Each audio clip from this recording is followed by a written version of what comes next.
চিনাকি দিব লাগে।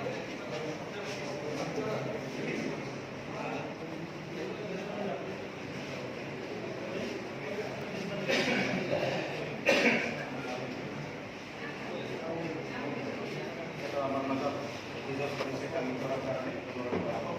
আৰু এখন কাৰণেৰে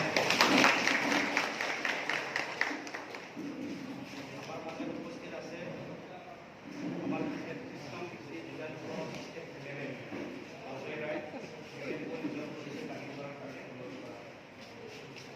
আমাৰ লগত উপস্থিত আছে আমাৰ ধনঞ্জয় কৃষ্ণকাৰী, তেখেতকো নিজৰ কৰিছে কামি কৰাৰ কাৰণে। আমার মাজত উপস্থিত আছে আমার কমিউনিটির এমসিএলএ আমার এমসিএলএ প্রদীপ বায়ন স্যারক ডিজিটাল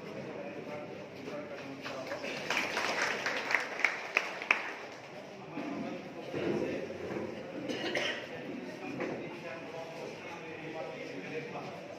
আমার এক্স এমএলএ কুমার সিং আচারি, তেখেতকো নিজৰ কৰিছে কামি কৰাৰ কাৰণে। আমাৰ অতিথিসকলক চিনাকি দিবলৈ প্ৰেচিডেণ্ট আহিছে, চিনাকি দিব লাগিব। আৰু ছেক্ৰেটাৰী যি আহিছে চিনাকি দিব লাগিব। শ্ৰী দুৰ্গা কলনী প্ৰেচিডেণ্ট গৌতম সাহা যদি আহি পাইছে চিনাকি দিয়া যাব। পূজাটো ভালকৈ উদযাপন কৰিবলৈ হাতত লৈছে। মই বিভিন্ন জাগালৈ গৈছোঁ, এটা দায়িত্ব আছে হিচাপে। তো বিজলী টাউনত আমাৰ যিখিনি পূজা আছে এতিয়া মানে প্ৰায় 40টা ইয়াত কাম কৰিলোঁ। এই পূজা কমিটি কি অসুবিধা আছে, চৰকাৰীভাৱে কিবা সহায় কৰিব লগা আছে নেকি, আপোনালোকে কিবা ফিল কৰিছে নেকি, এই কথাখিনি আপোনালোকে মোৰ লগত শ্বেয়াৰ কৰিব পাৰে। মই 3-4টা মিটিং কৰি আহিলোঁ। মানে চব মই কমিটি লিডাৰবিলাক যুৱ দেখিছোঁ।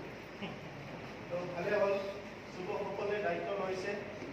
এইটো এটা আমাৰ অকল উৎসৱ বা পূজাই নহয়, ইয়াত আমাৰ ৰাইজে উৎসৱ আৰু পূজাৰ লগতে মা দুৰ্গাৰ পৰা আশীৰ্বাদ বিচাৰি দুৰ্গা পূজালৈ আহে।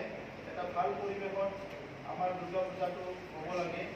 আপোনালোকে নিজৰ নিজৰ কেপাচিটিত পূজাটো কৰিবলৈ আগবাঢ়ি আহিছে, এইটো খুব ভাল কথা। আৰু ডিজনী টাউনটো আমাৰ বড়োলেণ্ডৰ এটা পুৰণি টাউন। এই টাউনখন উন্নয়ন কৰাৰ কাৰণে বিভিন্ন প্লেনিং আমি কৰি আছোঁ। এই টাউনখন উন্নতিকৰণ কৰা, ইয়াত বিভিন্ন যিখিনি সুবিধা লাগে ৰাইজক, এই সুবিধাখিনি গঢ় দিয়াৰ কাৰণে আমি বিভিন্ন কথা চিন্তা কৰিছোঁ। কিন্তু এই প্লানিংবিলাক কমতে অলপ টাইম লাগিব, কিন্তু অতি শীঘ্ৰে কিছুমান কাম ইয়াত আপোনালোকে দেখিবলৈ পাব। এতিয়া মই বেলেগ কথা কোৱাৰ আগতে আপোনালোকৰ পৰা শুনিব বিচাৰিছোঁ যে চৰকাৰীভাৱে পূজাটোতো নিজে নিজে কৰিবই, চৰকাৰীভাৱে কিবা সমস্যা আছে নেকি, যে ক'ৰবাত কাৰেণ্টৰ সমস্যা, পুলিচৰ সমস্যা, পূজা টাইমত কিবা এটা এনেকুৱা সমস্যা আছে যিটো মানে অলপ মানে আমি সহায় কৰি দিলে আপোনালোকে পূজাটো ভালকৈ কৰিব পাৰে, তেনেকৈ কিবা সমস্যা আছে নেকি অলপ আপোনালোকক মই ক'বলৈ অনুৰোধ কৰিছোঁ। যাৰে যোনে ফিল কৰিছে যে কিবা এটা সমস্যা আছে ক'ব লাগে, কিন্তু আপোনালোকে কওক, ইয়াৰ পিছত মই আৰু 2 লাইনমান কম। Thank U.